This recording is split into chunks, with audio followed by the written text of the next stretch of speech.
Halo, saya Erlan Aldo dari 12 IPS 3. Saya akan menjelaskan tentang pertumbuhan primer dan sekunder. Pertumbuhan adalah sebuah proses di mana volume atau ukuran pada makhluk hidup bertambah dan sifatnya irreversibel, tidak dapat balik. Pertumbuhan bisa terjadi karena adanya pembelahan mitosis atau pembesaran sel. Pertumbuhan primer adalah pertumbuhan pada tumbuhan yang terjadi di ujung akar dan batang. Disebut pertumbuhan primer karena terjadi pembelahan pada sel-sel meristem primer atau disebut juga jaringan apikal yang ada di ujung batang dan akar. Sel-sel meristem inilah yang membuat batang dan akar tumbuh memanjang. Terjadi sebagai hasil pembelahan sel-sel jaringan meristem primer. Berlangsung embrio, bagian ujung-ujung dari tumbuhan seperti akar dan batang embrio memiliki 3 bagian penting. 1. Tunas embrionik yaitu calon batang dan daun. 2. Akar embrionik yaitu calon akar. 3. Kotiledon yaitu cadangan makanan. Pertumbuhan primer bertujuan agar akar dan batang tumbuhan bertambah panjang yang berguna untuk proses fotosintesis. Pada akar yang semakin panjang, akan lebih mudah menjangkau unsur hara di dalam tanah. Sementara itu apabila batang bertambah panjang maka daun lebih mudah mendapatkan sinar matahari. Pertumbuhan primer pada akar terbagi menjadi 3 zona, yaitu zona meristematik atau zona pembelahan terletak di belakang tudung akar. Zona elongasi atau zona pemanjangan tersusun atas sel-sel dengan kemampuan untuk membesarkan dan memanjang.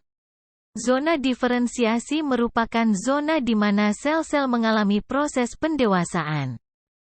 Pertumbuhan primer pada batang. Pertumbuhan primer di batang meliputi daerah pertumbuhan atau titik tumbuh, pemanjangan, dan diferensiasi.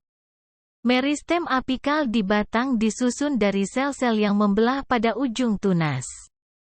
Sementara, pertumbuhan, pembelahan, dan pemanjangan sel di batang terjadi di dalam antar ruasnya atau disebut dengan internodus. Hasil pertumbuhan primer. 3 sistem primer yang terbentuk pada pertumbuhan primer adalah protodem adalah lapisan terluar yang akan membentuk jaringan epidermis. Meristem dasar akan membentuk jaringan dasar yang berisi lapisan korteks pada akar di antara epidermis dan style. Prokambium adalah lapisan dalam yang berkembang menjadi floem dan xilem. Pertumbuhan sekunder adalah aktivitas sel meristem sekunder, lebih tepatnya meristem lateral, yaitu kambium dan kambium gabus. Pertumbuhan sekunder hanya bisa dijumpai pada tumbuhan dikotil.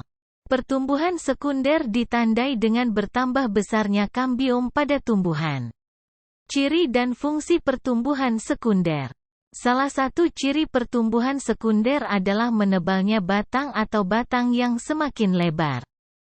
Fungsi pertumbuhan sekunder pada tumbuhan dikotil adalah agar batang dan akar tumbuhan jadi lebih lebar, sehingga ketika bertambah panjang maka tumbuhan akan kokoh. Berikut ini adalah tahapan pertumbuhan sekunder pada akar dan batang.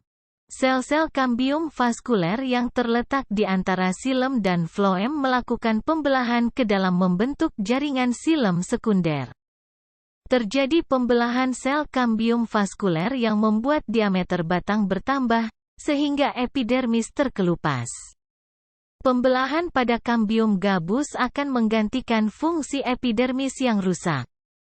Hasil pertumbuhan sekunder. Seperti yang sudah banyak disebutkan sebelumnya, hasil pertumbuhan sekunder ini bisa dilihat dengan ukuran diameter batang tumbuhan yang semakin besar, pembentukan lingkaran tahun, dan jari-jari empulur. Kemudian, pertumbuhan sekunder juga menghasilkan jaringan sekunder seperti xilem dan floem sekunder.